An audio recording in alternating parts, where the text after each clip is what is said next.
a little bit of follow through on the buy side. So let's take a look at the Nasdaq. I'm going to tighten this chart up. 120 minute. And again, you can see that we looked left. 1918.50 was the swing low prior to the impulse move to the new structure high. Now again, on the Nasdaq, I want you to note, I'm going to pull in the vertical and horizontal chart status. We're going to take the swing lows right here, drive up to that initial impulse high. Okay, from this swing high, the market then pulls back to this higher low. I'm going to right click that measured move, copy and paste, drop it in right there, and you'll see beautiful symmetry in the X to A leg that drives us into that new structure high. Nasdaq basically 2079, 2080s. From that point, market retraces, extend, project, and right there is where we had the bid pattern completion at the point of confluence. Okay, so I'm going to spread the chart back out. We'll focus a little bit over here on the right side.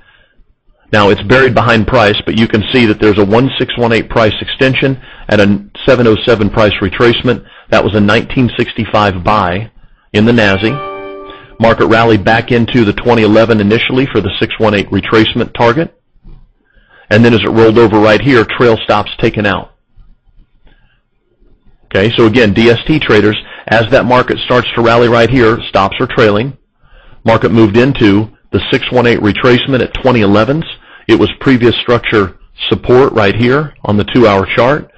Market drives through, outside return, it becomes resistance. And then again right here. Okay, so there's a key example of number rounding. Note the highs on that bar, 2011.50. So again, 0950s definitely filled, respecting that previous swing high in structure, respecting the 2011.50 618 retracement, a nice little pattern completion for profit.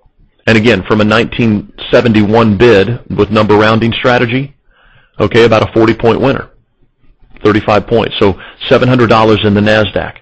Now, you see that since we drove into that area, we've now broken structure, pulled back down into the base that started the X to A move. So I'm going to go back out to a 240-minute time frame. We'll look at the 4-hour chart.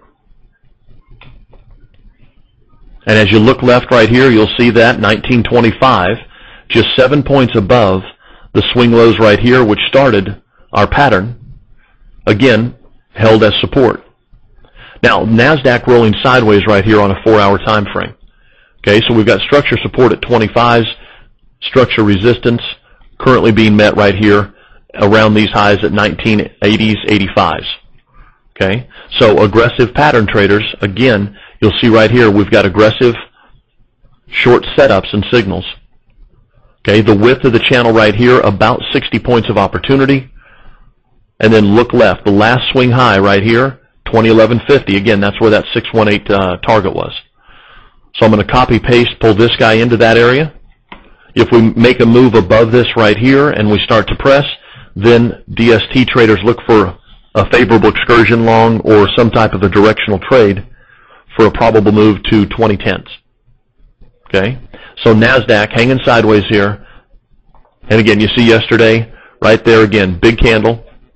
That's the 12 o'clock, which obviously closed at 4 o'clock. So that 4-hour bar contains the Fed news at 1:15. Let's go look at the mini Russell. Okay, we watched measured moves. We looked at the Russell yesterday with the high-to-high trend line extension. Here's the high-to-high trend line. You see a 4-hour close above now in the Globex. There's the low-to-low. Okay, now if we get a continuation move from that swing high, let's look at the extension of that last 4-hour candle. We'll take the swing low to that new structure high.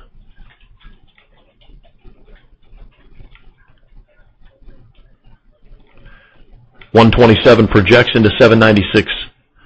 Pull this guy down. Look left.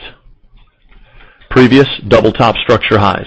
So here's a 4-hour resistance followed by 1, 2, 3 consecutive 4-hour candles that all held 95 to 97 highs.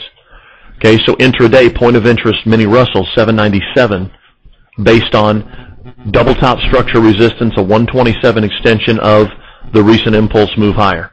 And again, even in this one, let's focus on just that last leg of the move. Bring it back down into an hourly chart. Now, it's a little difficult to see here because of the Globex price action. But basically, you can see we do have one-to-one symmetry. So let's take the swing lows that occurred right here up to this initial impulse move. Right-click, we'll copy that measured leg, drop it in right here, and you can see we basically did impulse to this high, followed by this higher low, then the one-to-one measured symmetry into our current structure resistance. Okay? Now, as this market rallies, if we get the pullback, then from the higher low, we'll look at the one-to-one measurement, and what we'll probably see is a drive into the 810s, which would be 3 drives to a top and a possible short entry based on a pattern. Okay, Dow traders, let's go look at the Dow Jones after yesterday's price action.